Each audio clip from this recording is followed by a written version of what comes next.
I would never want anyone to mention anything about my family, so I'd never do it about anyone else. It's not what we do. We're fighters. 2 minutes later. Dan Hooker couldn't grapple a fucking rapist off his ma. You know what I mean? Okay, strong statement. Just going back and forth on Twitter. They're on the same level. They can do that. So, trash kings. In the high-stakes, hyper-masculine world of mixed martial arts, words are often just as potent as the strikes thrown inside the octagon. The line between pre-fight mental warfare and deeply personal animosity is incredibly thin, and recently, Paddy, the Paddy Pimblett, and Dan, the Hangman Hooker, completely obliterated that boundary. What started as online banter rapidly mutated into an explosive exchange of brutal, unfiltered hostility. It is a collision of personalities that has turned the entire MMA ecosystem upside down, proving that when two highly combustible characters lock horns on social media, the resulting shockwaves can overshadow the actual fights. Paddy Pimblett, the flashy Liverpool native with a massive cult following, built his brand on outrageous charisma, viral interviews, and a never-back-down attitude. Dan Hooker, the tall, dangerous New Zealander known for his knockout power and veteran resilience, usually lets his fighting do the talking. Their feud exploded when Pimblett targeted Hooker's grappling in a shocking way, and Hooker refused to let it slide. The lightweight division, already packed with stars like Islam Makhachev, Arman Tsarukyan, and Justin Gaethje, suddenly found itself hijacked by this personal drama. Fans flooded social media, podcasts dissected every word, and analysts debated whether this was genius promotion or a dangerous escalation that could harm the sport's reputation. The tension has reached an absolute boiling point, setting the stage for one of the most vitriolic and deeply uncomfortable dramas the sport has witnessed in recent memory. In an era... And lad, people are saying, like, Justin Gaethje, he's older than that lad. He's 2 years older than Dan Hooker. That's true. Dan Hooker couldn't grapple a fucking rapist off his ma. Where fighters weaponize social platforms to build empires and sell pay-per-views, this rivalry feels different, raw, unscripted, and emotionally charged. Some fans love the chaos as pure entertainment, while others fear it crosses into real-world territory that could lead to unsafe situations or damage MMA's image. Whether it culminates in an official matchup or remains an explosive on-site promise, the shockwaves continue to ripple. This feud exposes how fragile the boundary is between hype and hatred in combat sports. Behind the highlight reels and billion-dollar promotions are real egos, real traumas, and real men willing to go to dark places. As the MMA world watches intently, one question dominates. Can the sport contain this level of personal fire, or will the boiling point consume everything in its path? The spark that ignited this absolute inferno was a specific, highly controversial comment made by Paddy Pimblett targeting Dan Hooker's grappling pedigree. In the fight game, attacking a man's skill set is standard operating procedure, but the exact phrasing Pimblett chose sent shockwaves of discomfort throughout the community. He deployed a dark, aggressively crude analogy regarding Hooker's inability to fight off an attacker, shifting the conversation instantly from athletic critique to something incredibly sinister. During an interview, Pimblett declared that Dan Hooker couldn't grapple King rapist off his ma, using the hypothetical to mock Hooker's ground game after recent struggles, including a submission loss. The MMA world, usually desensitized to trash talk, collectively gasped. This wasn't just gamesmanship, it was a verbal strike that many felt crossed every boundary of decency. Never want anyone to mention anything about my family, so I'd never do it about anyone else. It's not what we do. We're fighters. We say what we want about each other. Say anything about me, I'll say anything about him. But don't mention families, you know, that's below the belt. And I wish him nothing but the best with it, lad. I hope it all gets resolved. I hope it all gets resolved and he gets to see his child, lad. That's the main thing. But for now, I'm fighting for the world title. He's sitting on the sideline, so when I win this belt, I'm the champ. Don't care if it says interim on it. When I win this belt, I'm the champ. And if he's not back by June, July, he best after vacate or get stripped, and I am the champ. Immediately transforming a competitive rivalry into a deeply personal, fiercely heated blood feud. The comment went viral instantly, sparking fierce debates across X, Reddit, and MMA forums. Pimblett's defenders called it classic, batty, over-the-top banter meant to rattle an opponent. Critics, including fighters, analysts, and fans, condemned it as tasteless and unnecessarily dark, especially involving such a sensitive scenario. Hooker, a respected veteran and father, took it as a deeply personal attack on his character and family, refusing to treat it as harmless joking. The backlash highlighted ongoing conversations in MMA about where to draw the line in pre-fight rhetoric.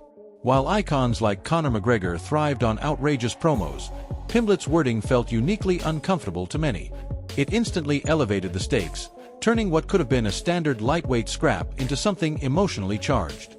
Discomfort rippled through the community, with calls for self-regulation clashing against defenses of free speech in combat sports.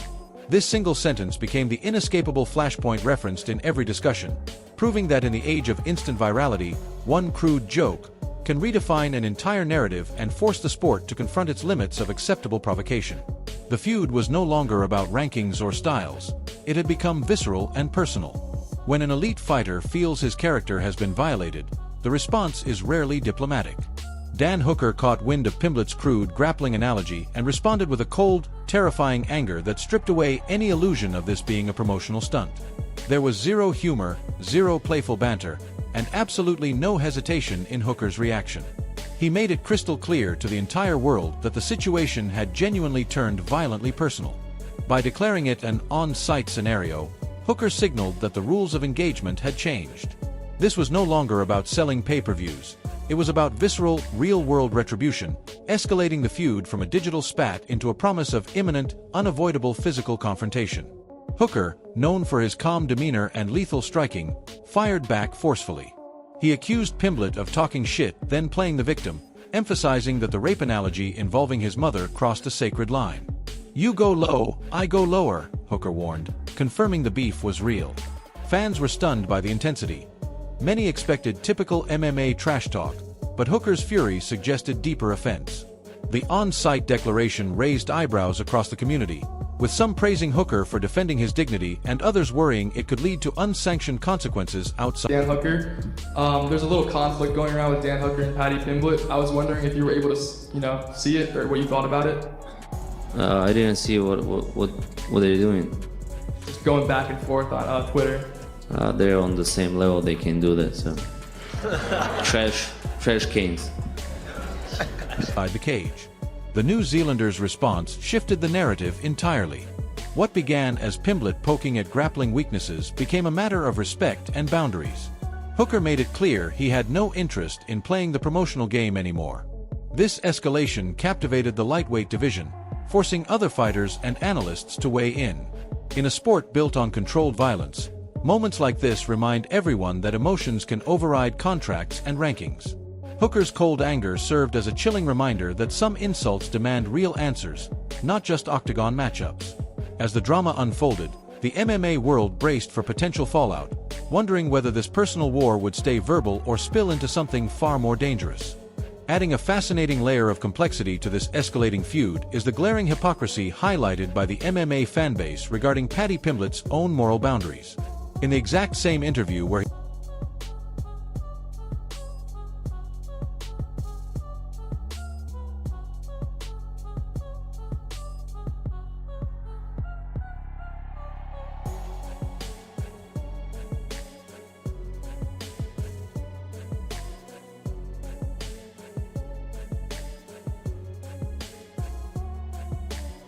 he leveled the grotesque insult at Hooker, Pimblett took a staunch, incredibly respectful stance when asked about Ilia Topuria's personal family issues. Pimblett explicitly stated that family and personal matters are unequivocally off-limits, demanding that fighters stick strictly to criticizing skills.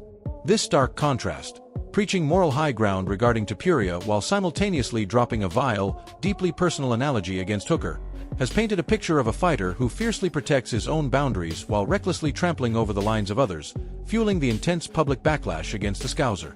Fans quickly pointed out the inconsistency. Pimblett insisted family topics should remain sacred yet chose phrasing involving Hooker's mother in a highly sensitive hypothetical.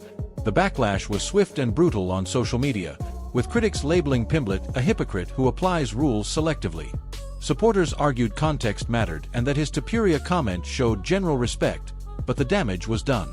This perceived double standard added fuel to the fire, making the feud even more polarizing. He's been grappling a lot. I know you don't want to talk about him, but how do you feel about his, his grappling tournaments? Lad, I heard he nearly got triangled by a...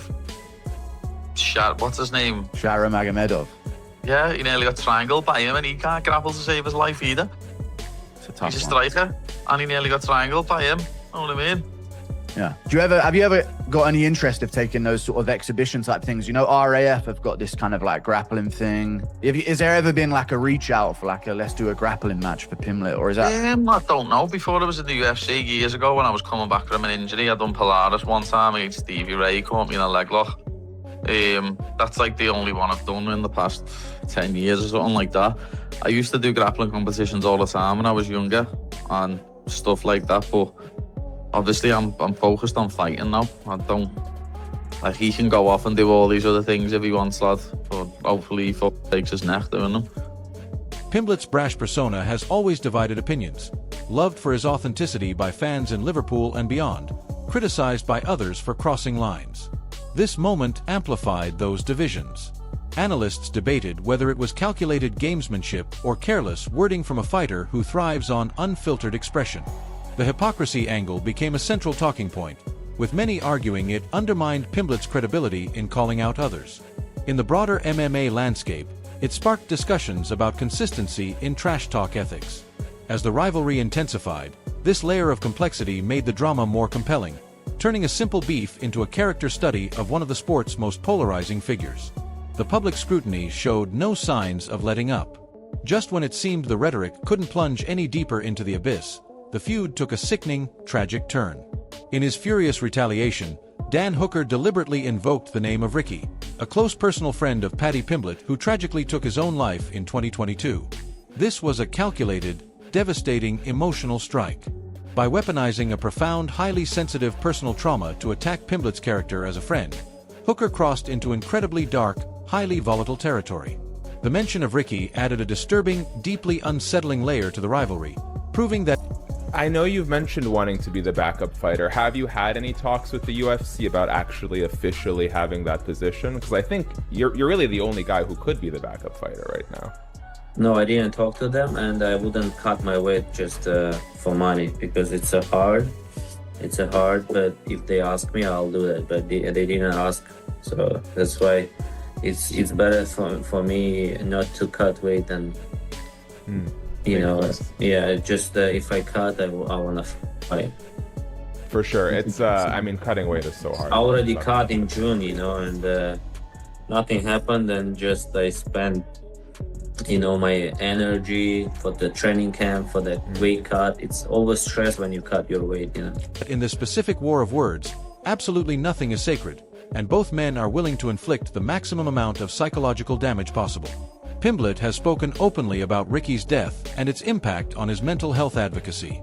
When Hooker posted "R.I.P. Ricky" alongside comments questioning Pimblett's friendship, it hit a raw nerve. Pimblett revealed that Ricky's family even messaged him in distress. The move shocked the MMA community, with many calling it the lowest blow imaginable. Hooker later defended it as tit for tat, "You go low, I go lower," arguing Pimblett started the personal attacks. The invocation of suicide turned the feud toxic. Fans split sharply. Some felt Hooker went too far by touching an untouchable subject, while others saw it as proportionate response to the initial crude joke.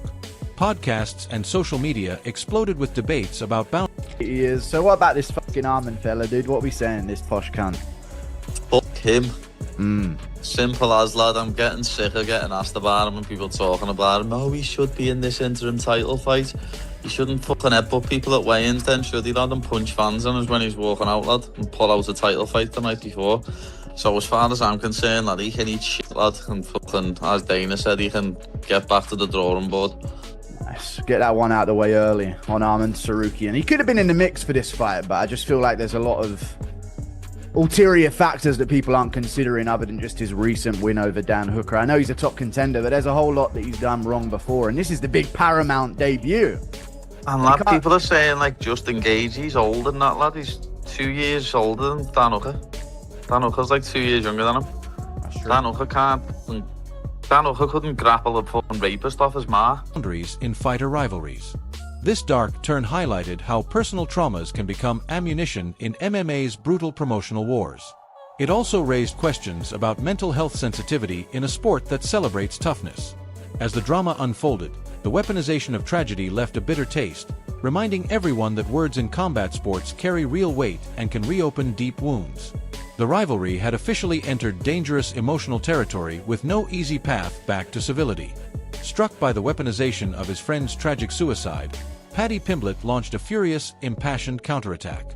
He forcefully called out Hooker's retaliation as a massive, inexcusable overreaction, framing the initial grappling comment as a mere hypothetical joke that Hooker blew wildly out of proportion. Pimblett drew a distinct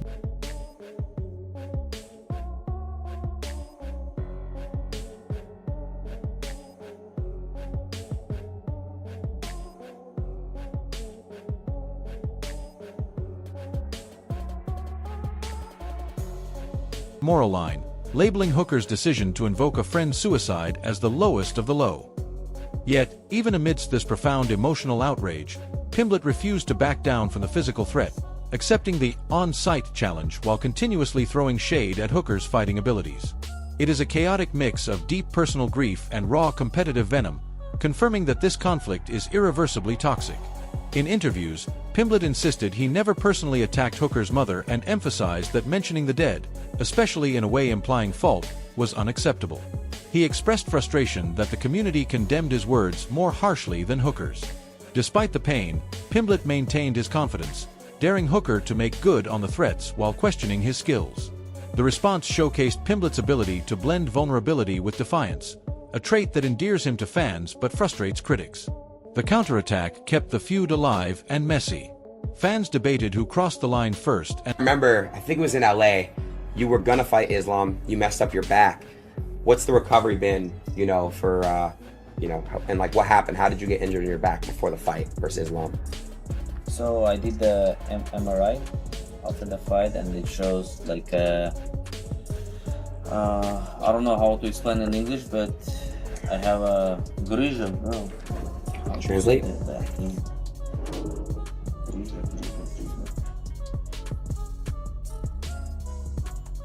Let's see. Hernia. So I have that thing. Okay. And I may need surgery, I may not. So we'll see if it's gonna bother me again. I gotta do surgery. Gotta remove the hernia. Yeah, remove it. Gotcha. So, Was it pretty painful? Yeah, my back was stuck. I couldn't move. Man. And then in 2-3 weeks, I started like moving, running. and whether Pimblett's joke defense held water. The emotional intensity spilled into broader discussions about grief, friendship, and accountability in MMA. Pimblett's refusal to retreat, even while grieving publicly, painted him as resilient but also deepened the toxicity. This chapter of the rivalry illustrated how quickly personal feuds can spiral when real-life pain enters the mix. As both men dug in, the MMA world watched a volatile blend of sorrow, anger, and fighting spirit that showed no signs of resolution. The conflict had become a toxic cycle where every response raised the stakes further. While the Pimblett-Hooker feud consumes the headlines, elite lightweight contender Arman Tsarukyan views the entire spectacle through a lens of cold, dismissive apathy. Tsarukyan completely shrugged off the escalating drama, deliberately downplaying the beef as meaningless noise between two fighters he simply does not view as operating on his elite level. To Tsarukyan, this is the squabbling of mid-tier combatants desperately trying to stay relevant. No, Tapuri and Islam, Tapuri has no chance. Whatever. You think Tapuri can beat Islam? Yeah. Bro, you No, at nothing about 170, MMA, no. bro. At 170, no. At Bro, why 155, you yes. like working in interview, guy? You know shit about MMA. I do. There's no way Ilya Takuria can't. Well, good, bro. Yeah, of course. Okay, 165. No, it's 170 as well. Islam fighting 170. He's not 155 fighter. Yeah, that's why I said at 170, I don't think so, but it's close. But at 155, I think Ilya can beat Makhachev, yeah. Very good. No. He has just boxing. That's it. He has grappling too. Where? He submitted Bryce Mitchell. By framing them as equals who are ultimately non-factors in the absolute highest echelons of the championship picture, Tsarukyan positioned himself above the fray, offering a chilling reminder that in the unforgiving hierarchy of the lightweight division, online drama means absolutely nothing without the elite skills to back it up. The Armenian wrestler, ranked near the top and coming off strong performances, labeled both men trash cans and questioned their place in title contention. He mocked the idea of them competing at his level, suggesting the drama was just noise from fighters chasing relevance. Tsarukyan's comments resonated with fans who see him as a serious title threat with superior wrestling and well-rounded skills. His dismissal added another layer to the lightweight chaos, reminding everyone of the division's brutal pecking order. While Pimblett and Hooker traded personal barbs, Tsarukyan focused on his own path, avoiding entanglement in the mess. His apathetic stance highlighted a common fighter mentality. At 155 pounds, I don't see anyone beating Ilia Topuria. I just don't.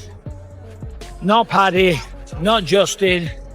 Yeah, all right, there's Arman Tsarukyan out there, and he's the dark horse. Obviously, Paddy and Justin are fighting for the interim title. That's an interesting fight because Justin, better boxer, better wrestling, never uses the wrestling.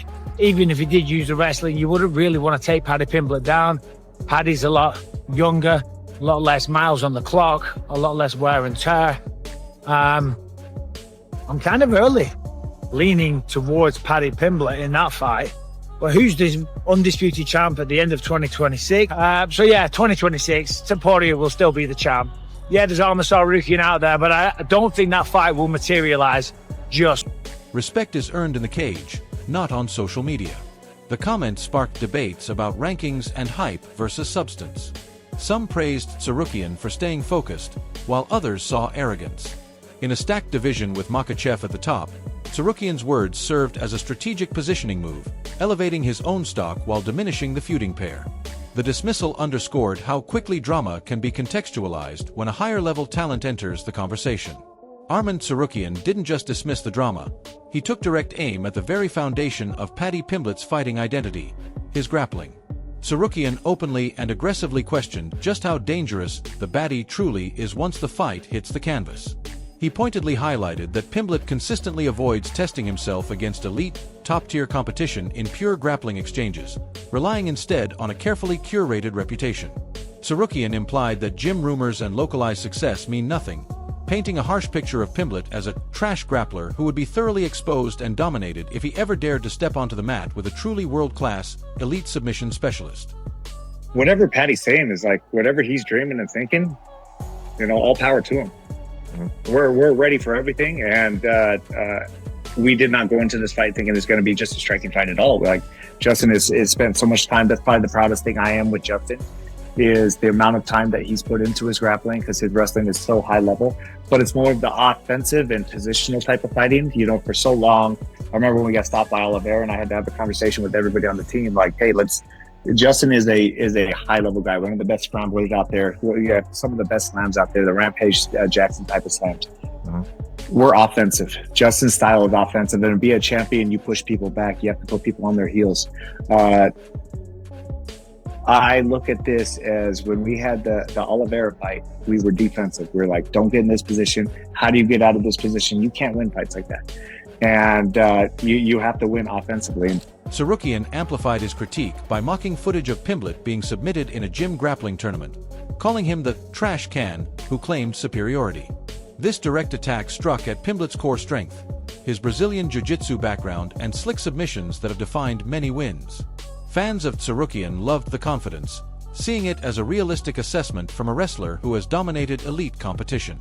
Pimblett supporters fired back, defending his octagon record and arguing Tsarukyan was overlooking real fight variables. The comments ignited fresh debates about grappling credentials in MMA. Tsarukyan positioned himself as the measuring stick, suggesting Pimblett's ground game thrives only against lesser competition. This challenged the narrative around Pimblett as a dangerous submission threat. In the lightweight landscape, where wrestling often decides title fights, Tsarukyan's words carried weight. They also set up potential future matchups, adding intrigue to the division's hierarchy. By questioning the foundation of Pimblett's identity, Tsarukyan forced... Justin's one of those guys that when you grapple with him, his ground and pound is so unique. So unique. He hits people with punches at different angles on the ground that are so effective.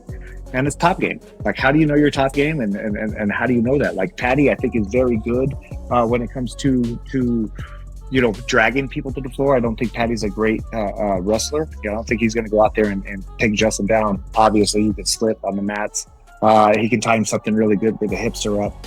But I don't see Paddy taking him down. The reevaluation of hype versus proven elite-level execution. Never one to absorb an insult quietly, Paddy Pimblett returned fire by mocking Arman Tsarukyan's very participation in extracurricular grappling tournaments. Pimblett aggressively downplayed any success Tsarukyan might have outside the demanding, multi-dimensional world of MMA. He shrewdly framed Tsarukyan's participation in side competitions as an unnecessary, foolish risk, a potential career-altering injury waiting to happen. By contrasting Tsarukyan's extracurricular grappling with his own singular, dedicated focus on fighting inside the octagon, Pimblett attempted to invalidate Tsarukyan's critiques, making it abundantly clear that he views pure grappling matches as a distraction from the ultimate violent truth of real mixed martial arts combat. Pimblett argued that true fighters prioritize the cage over side quests that could lead to injuries without UFC payoff. This counter targeted... I think I finish him wherever the fight goes, to be honest. Obviously, I know we can bang, but every fight we get a breakdown made of our opponent, and it actually shocks me how much he gets hit. And I know he takes one to give one, but you can't really just do that. It's at this level. That's why he's lost to people like Eddie Alvarez, Dustin Poirier, Charles, because you can't just take one to give one. And I'm not going to just be standing there to let him hit me back. You know what I mean? So be using me range, keeping him on the outside, and I've got a feeling I'm going to knock him out, to be honest. I don't know what it is. I've just got a sneaky suspicion I'm going to knock him out. You know, I've been doing a lot of rounds with Luke Riley for this camp, and Luke's got much better technical striking than Justin Gaethje, and I'm having a lot of success sparring with Luke. And obviously one of my coaches, Ellis, who used to fight himself, he's the exact same build as Justin. He's 5'10" with a 70-inch reach, and I've been doing rounds with him. He's literally, because he doesn't fight anymore, lad, and he's just a coach, he's just done Justin's style for me. He hasn't got his own style. He's been doing Justin for me, and just the bits what we're working, I can see me knocking him out or dropping him and then submitting him. People are going on about his takedown defense, but if I want to take him down, I will take him down, lad. Simple as. Tsarukyan's grappling prowess directly, suggesting his successes came in controlled environments rather than the chaotic reality of MMA. Fans enjoyed the back and forth, with each side accusing the other of avoiding real tests. Pimblett's response showcased his quick wit and refusal to yield ground in verbal wars. The exchange highlighted differing philosophies in fighter preparation. Tsarukyan sees grappling events as sharpening tools. Pimblett views them as risky distractions. This extracurricular warfare added entertaining layers to the broader lightweight tension. It also kept the spotlight on grappling as a key battleground in the division. As both men traded jabs, the MMA community debated the merits of specialization versus well-rounded risk-taking. Pimblett's mockery served as a clever deflection, shifting focus from his own ground game to Tsarukyan's choices. Like me at all. So the fact that I've got Ellis playing Justin Gaethje for me, and then I've got Luke, who's a better, faster, more powerful technical striker than him, I think it all goes into my favour. You got Luke Riley above Justin. You're rating him above Justin Gaethje in the striking department already in his career, you reckon? Yeah. Luke Riley's been fighting Thai in Thailand since he was 8 years old, lad. You know what I mean? When Justin Gaethje was wrestling, lad, Luke was fighting Thai and then doing amateur boxing, and Luke's striking is a class above. The strategic chess match surrounding the lightweight title picture took a fascinating turn regarding Arman Tsarukyan's status as a potential backup fighter. Despite widespread speculation that he was the obvious choice to step in for the Pimblett-Gaethje clash, Tsarukyan has firmly declared he will no longer put his body through the brutal, dehydrating torture of a weight cut without a definitive, official guarantee. From a highly pragmatic standpoint, the physical and emotional toll of draining one's body is immense. Having already endured that grueling process recently with absolutely zero tangible reward, Tsarukyan is fiercely protecting his health and energy, demanding that the UFC present a concrete, undeniable opportunity before he ever agrees to step on the scale again. Tsarukyan's stance reflects hard-earned lessons from past experiences, including weigh-in controversies and last-minute changes. Fighters often sacrifice health for short-notice opportunities, but Tsarukyan drew a firm line, prioritizing long-term well-being over speculation. I'm not afraid to speak it out loud. Like, this is our last run. Like, Justin's not, if we don't win this fight, we're not going on. Like, we're not going to go out there and be a gatekeeper and look at money fights and shit like that. It's, he's a goal setter. And his mentality, just like he finished up, I don't know if you watched that video, might as well go watch it if you haven't. we're in his house and the family's having a dinner, and I have that true talk, and I'm talking to his family. I'm not talking to him. And it's the way he ends it. He's like, "It's not over, coach." So that's the key to Justin. Justin is very unique. He would fight over and over and over, but he knows he's got to be there for the family. He's got to be smart and take care of his health. And but we win this belt. My shoot to the moon type of goal would be, let's go out there and repeat defenses. Obviously, this is an interim title fight, so we're not the champ yet, so we'd have to go win that belt next. This pragmatic approach earned respect from some while frustrating others who saw it as entitlement. In a division where title shots are rare and grueling, his demand for guarantees added complexity to matchmaking. The decision highlighted broader issues in the UFC, the physical cost of weight cutting and the need for clearer communication. Tsarukyan's refusal shifted dynamics, forcing the promotion to consider alternatives. It also positioned him as a calculated operator unwilling to be used as a backup without assurances. As the Pimblett-Gaethje build-up continued, Tsarukyan's stance served as a reminder that elite fighters increasingly protect their bodies and careers more strategically in an unforgiving sport.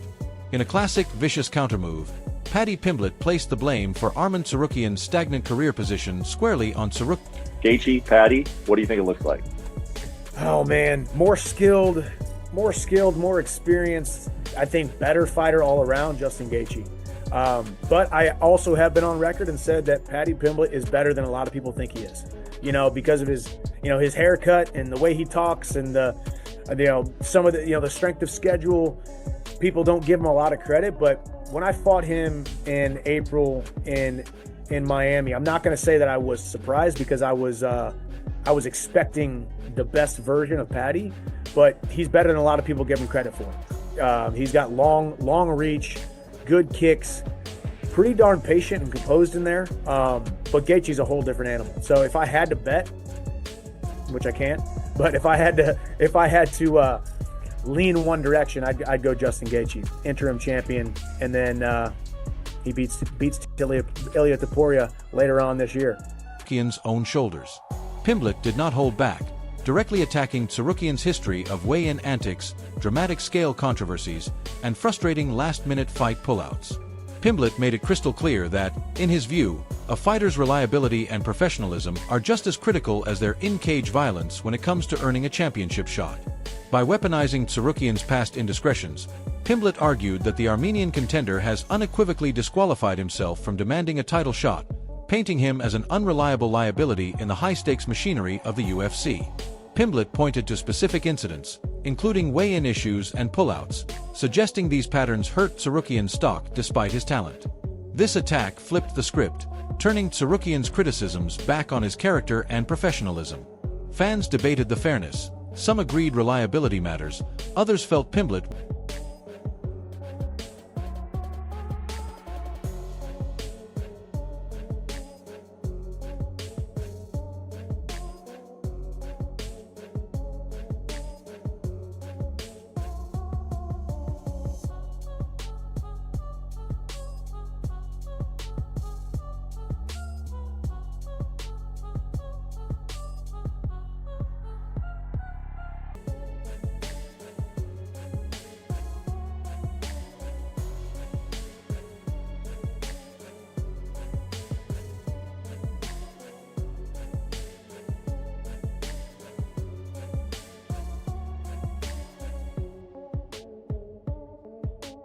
was deflecting from in-cage questions.